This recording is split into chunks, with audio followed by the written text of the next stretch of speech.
Can you hear me? I am sorry. My honestly, can you hear me, Blair? I know you're on there. Can you hear me? Yes, excellent. Okay. So my normally it's supposed to show an intro. My based on what the tool is telling me, uh it's still showing the intro, but it's frozen. And I've been trying to figure out how to fix the frozen intro. But I'm not going to do that anymore. I'm just going to assume I'm on there, and to me, it looks just like a frozen screen. But hey, if you guys can hear me, we're good to go. This is Real Talk. I'm your host, Paul Britton, and this is my triumphant return to reviewing movies here on the podcast. So that's what we got for you today: movies. Just let's jump right into it.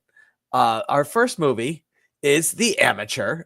This is a movie starring Rami Malek, who we've seen most recently. We saw him with a small role in Oppenheimer, which he was perfectly good, being a smart, intelligent scientist guy in Oppenheimer, and he gets to play another smart, intelligent guy. And this time he's a smart, intelligent guy that works for the CIA. And he has a wife who may work for the CIA also. We never really understand what his wife does other than loves Rami Malek and is really hot and travels to different places around the world for work reasons. Like she's going in this instance, she's on her way to London for a conference, and she gets killed. Him being in the CIA, his superiors tell him, "Hey, don't worry, we're gonna take care of this," and he's like, "Fuck you," and he goes and takes care of it on his own. And it is such a mid spy thriller. It's like it's John Wick if John Wick didn't know how to like actually kill people, and so he had to come up with ways to creatively kill people. Like science, it's like if MacGyver had to try to kill people, and and I don't know. Look, it's if somebody came to me and said, "Oh, fuck that movie, I hate it," I'd be like, "Okay, but why do you feel that strongly about it?" Like, it's just one of those movies that is 100% totally unoffensive and perfectly fine. If somebody said to me, "Man, that was one of the best movies I saw this year," similarly, I would say, calm down, guy. Like, if that's really genuinely the way you feel, I got a little movie called Black Bag for you that you should watch from a guy named Steven Soderbergh. You ever heard of him? Like there are just so many better movies in this genre that are available, including Black Bag, which came out extremely recently. And there are so many bad movies that just get released regularly that just having kind of like a mid, I don't mind 3 stars. I don't mind three taco movies. I'm perfectly happy with them. If somebody, if when it comes on streaming in 2.5 months, if somebody said, I kind of wanted to see The Amateur, was that in theaters? I missed it. I would be like, yeah, you missed it, but guess what? It's streaming now. And I'd sit down and watch it again. And that's my look, am I willing to watch it again? That is the key driver for, is this movie worth fretting about? And and the answer is yeah. So I'm going 3 tacos. Like I liked it. It was fun. This is also one of those movies that like 10 years from now, I'll just totally forget that I saw it. But no, it will never come up in conversation. So it doesn't matter that I totally forgot I saw it. That's fine. It's fine. It's perfectly fine. Movie that's not perfectly fine and so much more than just perfectly fine is Warfare. Okay. So Warfare is a story of a Navy SEAL operation that is acting in support to a Marines operation that goes absolutely upside down when they're in this little nondescript town in Iraq, and they things just go upside down, as you can imagine they might in the middle of Iraq. There are two directors on this one. Alex Garland, who we most recently saw as the director for Civil War last year, just a fantastic definitely one of the best films of last year. And then Ray Mendoza, who has been around Hollywood for a little while. And as a stunt coordinator. So it turns out he's a veteran, and he's not just any veteran. He's a veteran of the Iraq War. And he's not just any veteran of the Iraq War. He's a veteran of the Iraq War that was in the Navy SEALs. And oh, by the way, the events that are portrayed in this film are something that happened to him. Okay, he is one of the Navy SEALs in the movie. And so this is a true story. However, it is not billed as a true story. The way they bill it is quite fascinating, and the way they bill it as according to the memories of the survivors of the event. That's how they portray it, and it's like we got these people, we got together, and we laid out the story by discussing what happened. And I actually heard an interview with him, and he talked about how what they did was, if they remembered a specific event differently, they would go to a third person, and whatever the third person said, however they remembered it, that's what they went with. Like, so if they said, we were in we were in Iraq and we had chocolate ice cream, and the other guy said, no, I remember vanilla. And then the third person said, fuck that, there was no ice cream, we had cake. They went with cake. So it was there. And obviously, so what ends up happening is they take up position in a house, and this is where they are. That's not the where things go sideways part. That's literally what they just take over this house, and it's their best position to offer support to the Marines, and this movie, it just is, it's difficult. This is this is just the very definition of a movie that this is the very definition of a movie that I wonder when I have the opportunity to see it again, will I? And it's not because I don't like it. It's because I straight up don't know if I could take that that stress again and relive these guys' traumas and witness some of the things that happen in this again. And I, it's so impactful and so strong and so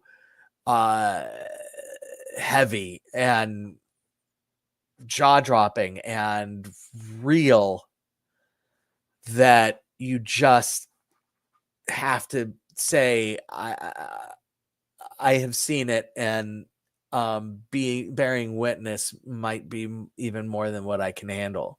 I really like this movie. Warfare is in instant theaters. If your local theater is no longer showing Black Bag, and you're looking for a movie to go to this weekend, like, I would say, hey, go to Warfare. Don't take your kids. Like, if you have kids, this is not a kid appropriate movie. So we do. I forgot to intro how we do rankings here. If this is your first time here at Real Talk, instead of doing stars, we do tacos. The last movie, the amateur, we gave 3 tacos. But if we feel like something deserves a little bit extra, instead of doing a half a taco, we add guac. Why? Because nobody eats half a fucking taco. So this one, look, this one's getting 4 tacos plus guac. I mean, it's just, I don't know if I'm adding the guac to a 4-star movie because it's like, it really deserves it, or if I'm slightly negging down a 5 taco movie just because it's almost too much. But like, that's like just 4 tacos plus guac is what feels right here. And so that's what I went with. Those are the movies in the theaters. Now we're going to go to some streamers. This movie has been out for a few weeks on streamers, but I really wanted to watch it. It came out while I was on vacation, and because it sounded insane, and I wasn't disappointed in my assessment of it sounds insane. So this movie Odessa, it's streaming on Hulu right now. It stars one of the stars from Netflix's Stranger Things, Sadie Sink, the redhead, sort of came in season 2. All the boys fall in love with her.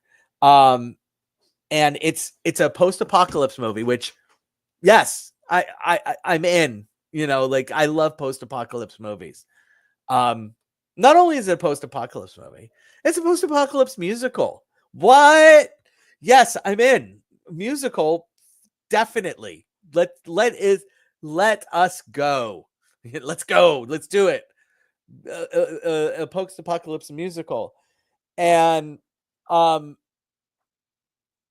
man, calling it a post-apocalypse musical doesn't do justice to how fucking weird this movie is. And it's one of those kinds of weirds that it's like, at some point you're just like, I don't know that this movie has earned this level of weirdness, because it is so weird. One of the, back in the days when it was me and Sergio and Susan, and I was there was a segment that I would do called What the Hell Did I Just Watch? And this movie is 100% a What the Hell Did I Just Watch movie. But like, if I were to do a film festival of all-time classic What the Hell Did I Just Watch movies, one of the ones I would do is a musical from 1980 called The Apple, which is just basically kind of like a retelling of the Old Testament, and in a musical form, from the 1980s. So you can imagine how much cocaine went into the making of this movie. And it is a movie. I literally watched it, and then I was like, I don't know that what I just saw is what I just saw. So like, I immediately watched it again. Like, I watched it like 2 days in a row because it was just so crazy. And it was so insane. I absolutely fell in love with it. I did not fall in love with Odessa. For one thing, like, I can get behind like terrible disco songs, all day long. The songs in this movie are far more off kilter, like not as consistent. And the Sadie Sink character, she plays basically her dad was like basically like a rambler, just a wandering musician, and he bequeaths to her his magic guitar that is going to take down the fascist overlord that has mind control over the people via the television waves. And yep, that's it. Like, and so when she's old enough, she tells her dying mother that, hey, I'm out of here, Mom. I'm doing my rambling. And her mom convinces her to stay one more day, and then she literally dies the next day. And that's when she says, okay, I'm out. The first 20 minutes of this movie feature 2 really, really, really captivating, excellent songs. So the Sadie Sink songs are fantastic. Everybody else's songs are literally just wretchedly terrible. And like her songs are definitely Americana, sort of bluegrass leaning heavily into country, but I'm a sucker for bluegrass. So I really kind of enjoy her songs. But then she meets up with another roving tribe of ramblers, and of course they get her drunk and steal her guitar, and that becomes a thing. It's like everything becomes a thing. And honestly, the movie I'm interested in here is the Sadie Sink who has a magic guitar, uh and dealing with living in the post-apocalypse with her mom. Like, I guess that's just the movie that I suppose that's the movie I'm interested in, because everything everything else is just, I don't care. The magic, the not magic, the fascist that controls people's minds through their televisions is like so comically paper thin, and I can't decide if they knew it was funny how paper thin he was, and so like they leaned into the paper thinness of him, or they thought it was deep that he was paper thin, because like I'm spending too much time on Odessa. Look, I give you credit for trying. You're not the apple. You get 2 tacos. That's all there's to it. Sorry, Odessa. Last movie we're doing. This is not per se a new movie, new streaming, but it is new to streaming. So it's 2073. It was a movie that got super limited release in 2024, and played festivals and stuff like that. It is a docudrama. So there are the movie, the drama part, the narrative part, the fictional narrative part takes place in 2073. Again, post-apocalypse, good times, where it's 36 years after the event, and we get, based off of flashes of people watching television, that one of the Trump daughters is celebrating her 30-year as commissioner or something like that. Basically, it's become a authoritarian land. The government is entirely based in San Francisco due to rising tides, and the East Coast apparently is just gone, and so they mix in the sort of post-apocalyptic aspect, where basically the whole idea behind the post-apocalyptic scenes is that we're following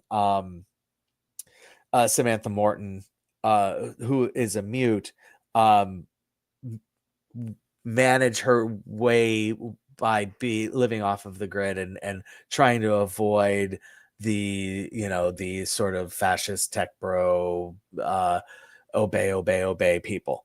And like, she lives in a small community of like-minded people, and trying to be avoid being black bagged and disappeared, and like just people that she comes across in this community just get disappeared regularly, and she asks the question, how did we get here? And then we fast forward to like 1969, and the growth of Richard Nixon and fascism in the United States. And so, and that's really what this is about. It's about how libertarian leaders got a hold of the government and turn it into a fascist state, and which is where we are today. So it's 100% relevant. The narrative part is okay. The documentary part is interesting. I learned some things, and it's very relevant, and it's okay. So that gets 3 tacos. Like, if you want to watch something that is meaningful but not great, watch 2073. If you want to watch something that is kind of whatever it may be and not great, I would say watch The Amateur. They're both Three Taco movies. I'm happy to be back. Thank you for coming